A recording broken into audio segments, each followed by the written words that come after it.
pulsing, we're pulsing, we're pulsing. Okay. I don't know what to say. Delicious! Because we're winging it in the kitchen with Kay. Hi everybody, I'm here in my kitchen at home because that's where I better be because we're all quarantined right now. So today we're gonna make pesto together. I pulled together some ingredients. I'm gonna teach you how to make it with whatever you've got at home. Let's start with some garlic. And we'll add the garlic to the food processor. Good thing I washed my hands for 20 seconds or more before I started this. Next, let's talk greens.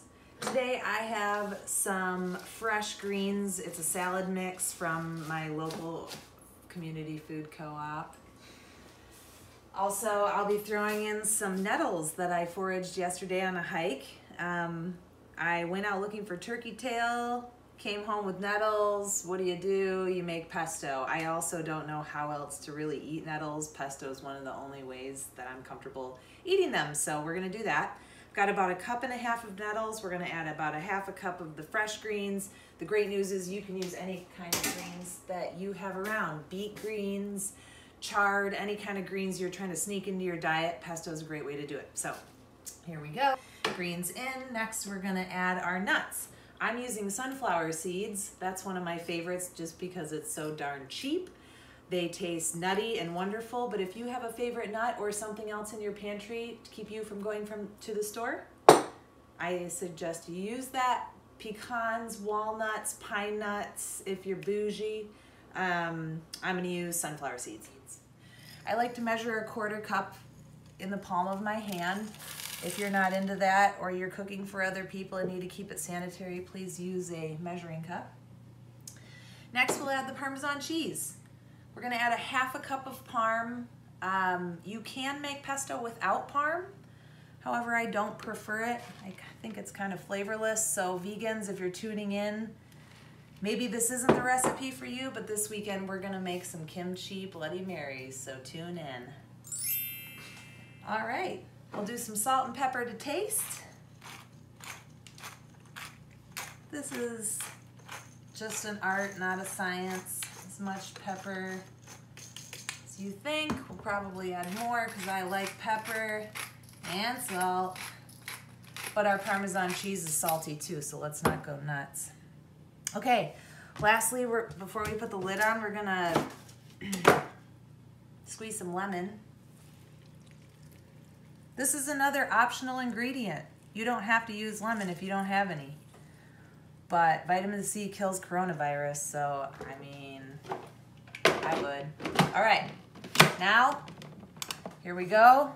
My food processor has a broken lid, so I'm gonna have to be extra careful. We're gonna start by pulsing these ingredients.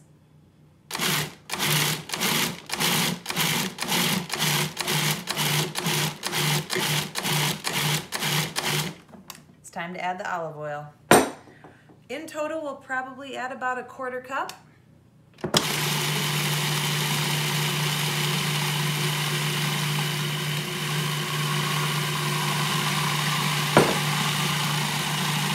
can hear it change the sound.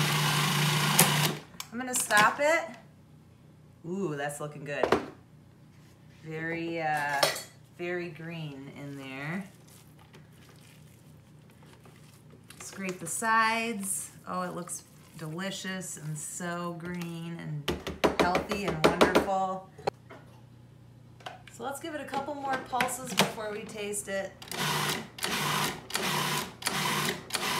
We're pulsing, we're pulsing, we're pulsing.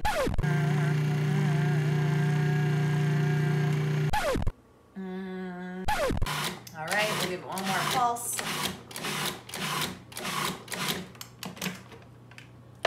Taste. I'm gonna dip right in. It's my house, so I can eat out of the food processor. Delicious. All right, well, thank you so much for joining me today for this flexible recipe of pesto. Remember, thanks so much for joining me today for making pesto the flexible. Okay. I don't know what to say.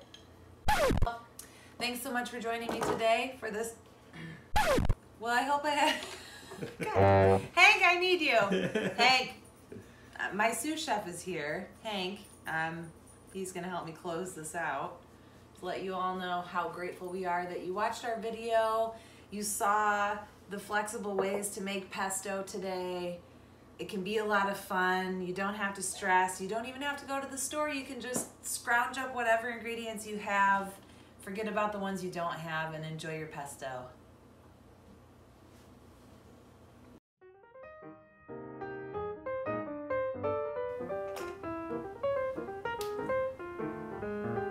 How's it? It's delicious!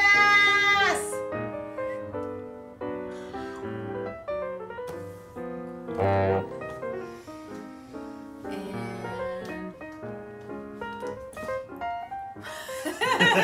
okay.